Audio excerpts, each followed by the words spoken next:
반갑습니다. 앞에서 이제 강의 잘 해주셔서 너무 감사하고요. 이제 초종교의 진의 우리가 이제 들어서 정말 이곳에 계신 한 분 한 분이 각자가 지금까지 각자의 신앙을 다 하고 오셨는데 이제 정점에 이르렀다고 저는 봐요. 그러면 종교가 이제 정점에 이르렀으면 그 종교에서 종노릇하는 것이 아니라 각자가 왕 같은 제사장들이 되어져서 함께 사랑의 공동체를 이루어가는 것, 그것이 이제 새로운 우리들의 시대의 새 출발이라고 봅니다. 제가 이제 오늘 말씀을 나누고 싶은 말씀은 이곳에 계신 분들이 이제 기독교인들이 대부분이시고 또 이제 다른 분 계시는데, 성경은, 기독교는 주기도문의 핵심이에요. 그러면 주님이 가르쳐 주신 기도거든요.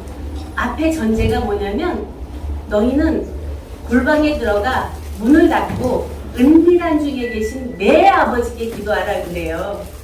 네 아버지께 기도하라는 거예요. 그러면 골방에 들어가 은밀한 중에 계신 내 아버지잖아요.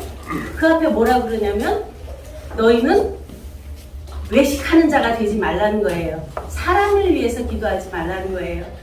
중언부언 하지 말라는 거예요. 쓸데없는 말 계속 반복해서 하는 거 하지 말라는 거예요. 이미 네가 구하는 건 네 아버지가 다 아신다. 그러면 뭘 구하라는 거냐 하는 면에서 너희는 이렇게 기도하라 하고 이제 가르쳐 주시죠.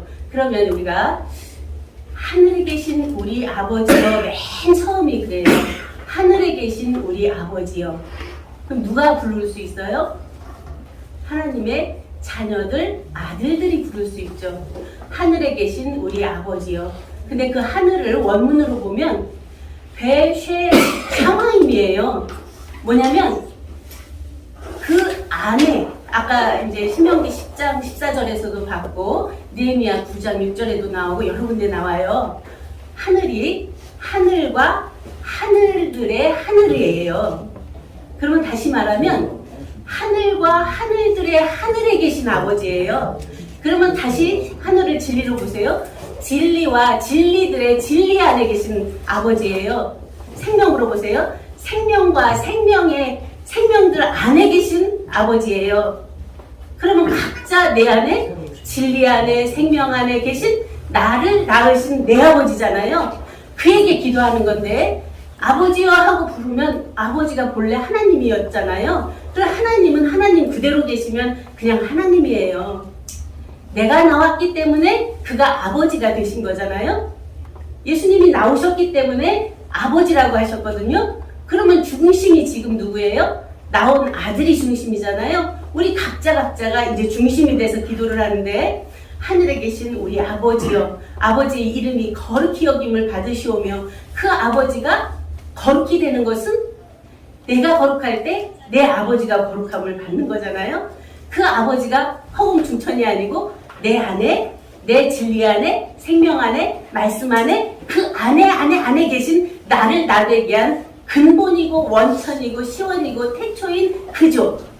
아버지라는 이제 원어도 아부인데 알레프 안이에요. 머리 안 머리. 그래서 시초를 말하기 때문에 그러한 아버지, 나라에 임하옵시며 그러거든요. 그 나라가 어디 있었길래 임하옵시며 할까요?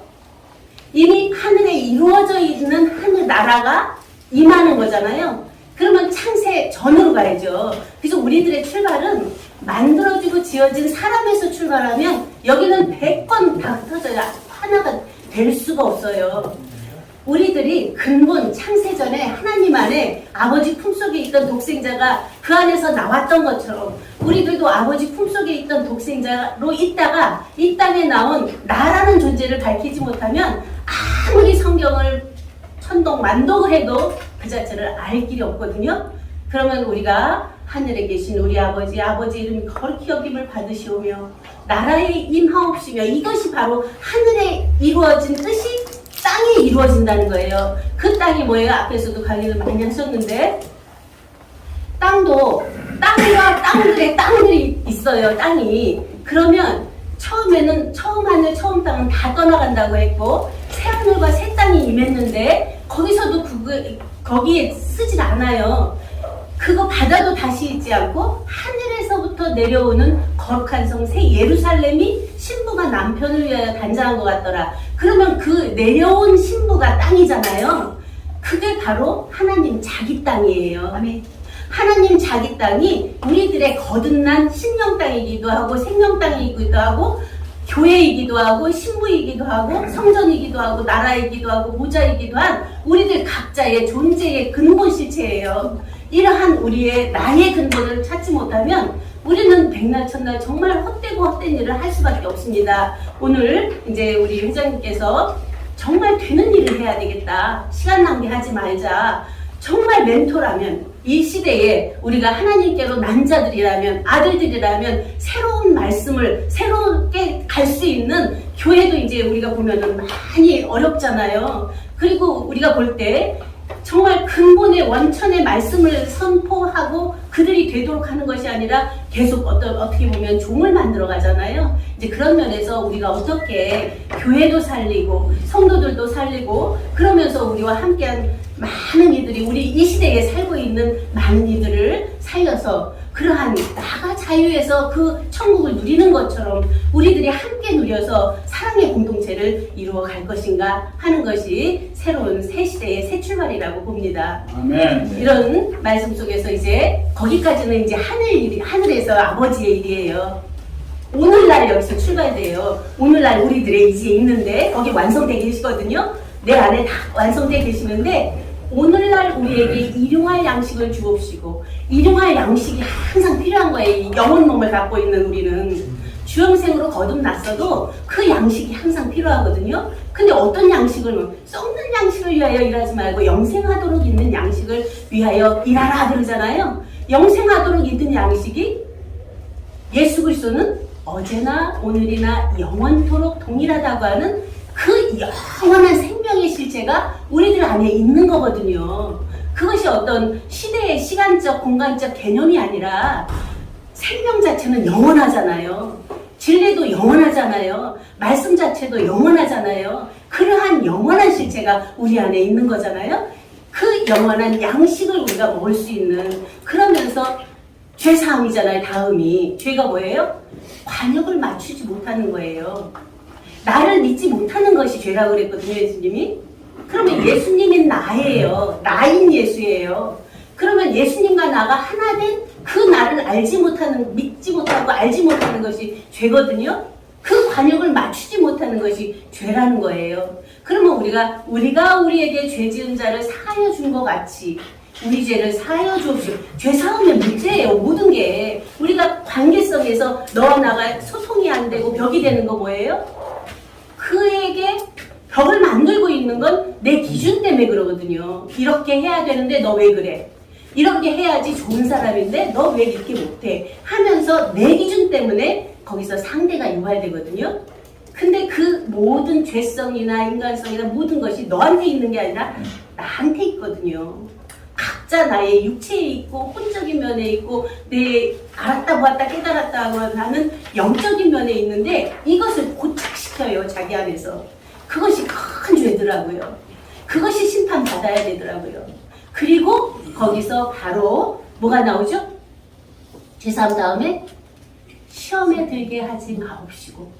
시험은 항상 있어요. 우리가 살아가는 동안에 처음에는 육체적, 물질적 시험이 많잖아요. 그런데 다음엔 인간과 인간의 시험도 많아요. 그런데 다음엔 영적인 시험이 많아요. 그 다음엔 생명의 시험까지도 있더라고요. 분명히 하나님께로 났는데 어린아이 때, 청년 때, 아비 때 이런 사역적인 면에서 또 시험이 있더라고요. 이러한 모든 것들에 시험이 있으되 시험에 빠지지 않는 다만 악에 수고하옵소서 하고 그러한 기도가 안에서 되어지면 나라와 권세와 영광이 아버지께 있나이다. 그러면 앞에서 불렀던 하늘과 하늘들 안에 계신 아버지가 그 아버지에게만 나라와 권세와 영광이 있는데 이제 있는 나에게 있다고 착각할 때 많은 어려움들이 나오고 있다 하는 것으로 보게 됩니다. 그래서 우리가 하나님께로 난 아들들이고 자녀들인 것은 분명한데 자녀가 되었으면 아버지께 100% 순종해야 돼요.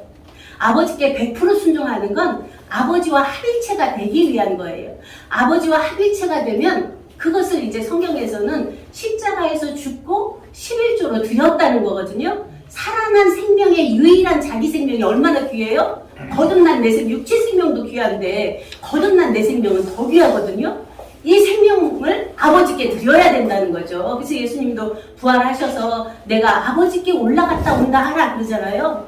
그래서 거기서 아버지께 올라갔다 와서 나를 그전에는 나를 만지지 말라고 그러셨거든요. 그러면 우리가 정말 깊게 우리들의 내면을 깊이 보면서 이 세상의 환경을 초월하고 내 몸을 초월하고 내 정신을 초월하고 내 마음을 초월하고 내 생명마저 초월해 계신 나를 나되게 한 내 아버지, 그를 만나셨나 이거죠. 분명히 났는데 그 아버지와 뜻이 합일됐고 그 안에서 모든 예정 섭리 작정 선택했던 그 원천과 우리 각자가 그 안에서 합일체가 됐나 이거죠. 그 아버지를 찾는 거예요. 그가 바로 찾지 못했기 때문에 그가 고하고 신랑을 만나지 못했기 때문에 과부고 그 나라를 안에서 회복하지 못했기 때문에 나그네가 된 거잖아요. 그러한 면에서 우리가 이제 정말 새 세계를 열어갈 수 있는 이 시대의 주역들은 그러한 하나님께로 낳는데 장성한 자들이 돼야 되잖아요. 그러면 아이에서 청년에서 아비가 바로 낳고 양육한 장성한 자잖아요. 그 장성한 자가 또 머무르지 않고 태초부터 계신 이를 알 때 태초부터 있었던 그 자체가 태초마저 초월된 초태초의 이제의 우리들로 당당하게 했을 때 무엇이든지 원하는 대로 되게 돼 있거든요. 그러한 여기 계신 한 분 한 분이 다 되시기를 간구하면서 말씀을 마치겠습니다.